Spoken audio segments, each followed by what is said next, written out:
नमस्कार, SBT news में आपका स्वागत है। पेश है 29 अप्रैल शनिवार दोपहर 3:15 बजे राजस्थान की 15 बड़ी खबरें। इस न्यूज बुलेटिन के प्रायोजक हैं विनी केक एंड मोर। सबसे पहले एक नजर डालते हैं आज की हेडलाइंस पर। मोदी बोले, कांग्रेस वालों ने मुझे 91 बार गालियां दी, यही ऊर्जा गुड गवर्नेंस में लगाते तो हालत इतनी खराब नहीं होती। मई से बदल जाएंगे नियम, जेब पर पड़ेगा सीधा असर।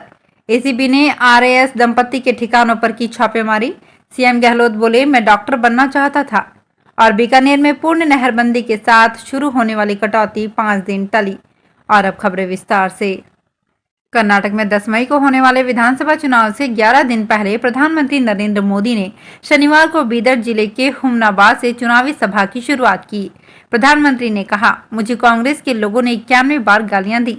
इसमें टाइम खराब करने के बजाय अगर कांग्रेस ने इतनी मेहनत गुड गवर्नेंस में की होती तो इनकी इतनी दयनीय स्थिति नहीं होती।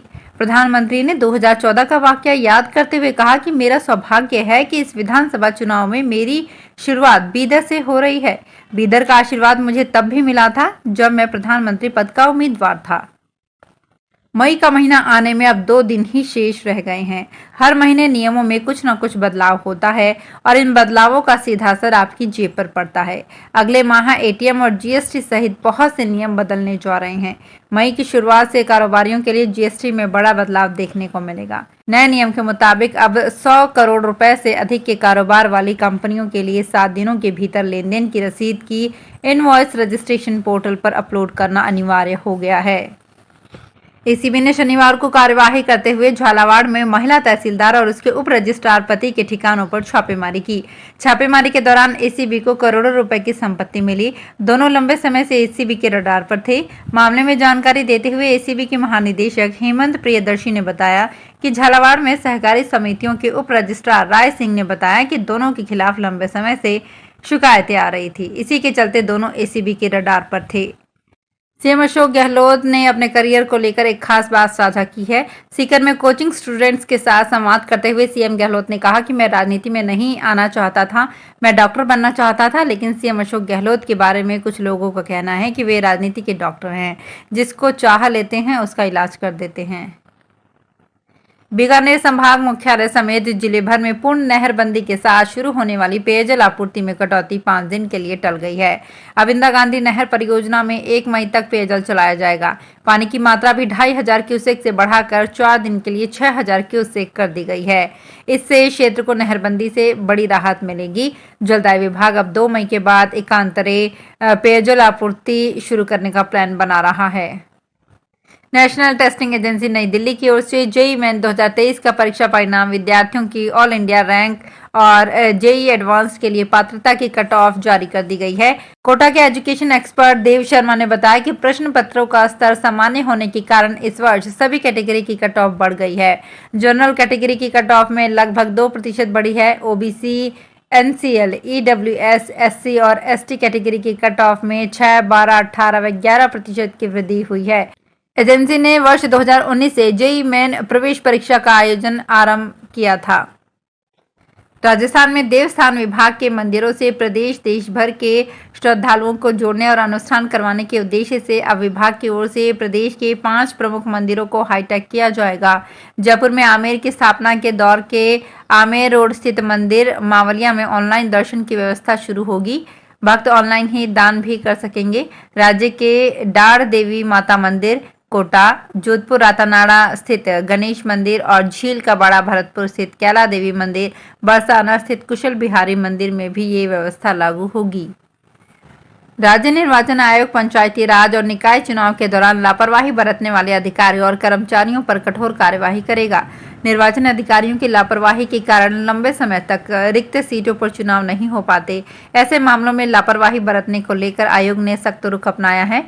राज्य निर्वाचन आयुक्त मधुकर गुप्ता प्रेस कॉन्फ्रेंस से कहा कि निर्वाचन आयोग की नहीं सुनने वाले अधिकारियों के खिलाफ हर स्तर पर कार्यवाही की जा रही है। उन्होंने बताया कि श्रीगंगानगर, जैसलमेर, चित्तौड़गढ़ सहित कई जिला निर्वाचन अधिकारियों पर एक्शन हुआ है।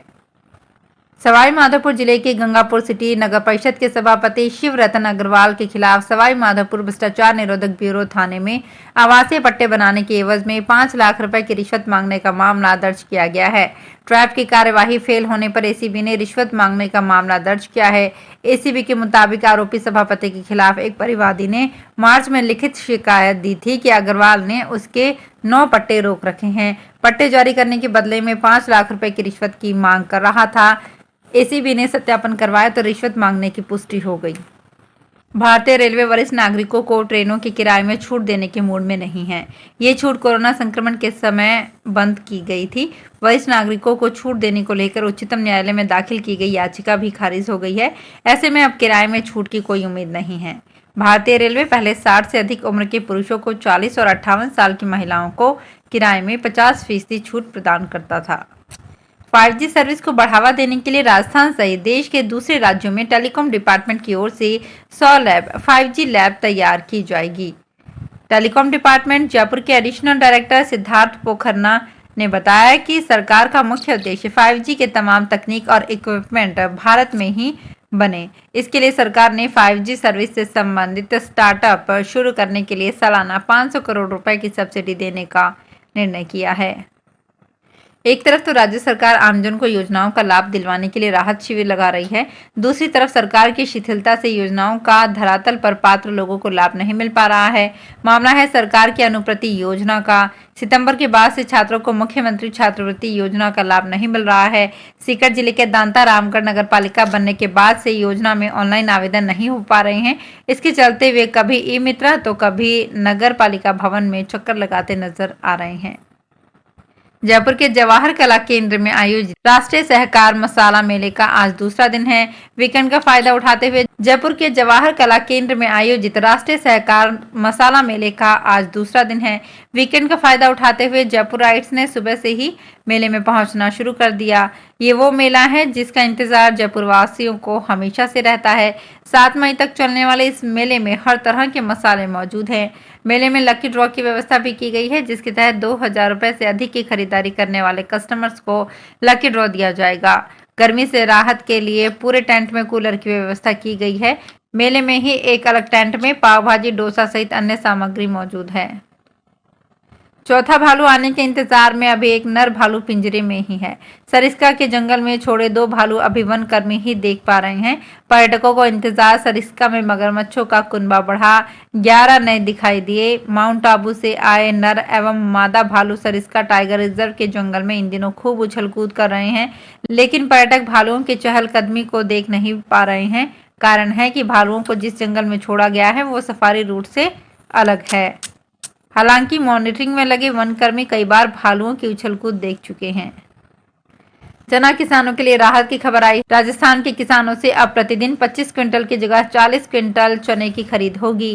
केंद्रीय कृषि मंत्रालय ने शुक्रवार शाम इसके आदेश जारी कर दिए। करीब 2 माह पूर्व केंद्रीय कृषि एवं किसान कल्याण मंत्रालय ने एमएसपी पर चना खरीद के आदेश जारी किए थे। पिछले दिनों स्पीकर बिरला जब संसदीय क्षेत्र के प्रवास पर आए तो चना किसानों ने इस संबंध में उनसे आग्रह किया था। इसके बाद राजस्थान सरकार में उच्च स्तर पर बात कर प्रस्तावों को केंद्र सरकार के पास भिजवाया। इसके बाद शुक्रवार शाम इसके आदेश भी जारी हो गए हैं।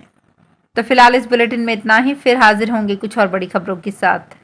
अगर आप भी अपने आसपास की छोटी बड़ी और महत्वपूर्ण खबरों से अपडेट रहना चाहते हैं तो सब्सक्राइब कीजिए हमारे चैनल एसपीटी न्यूज को और प्रेस कीजिए बेल आइकन पर।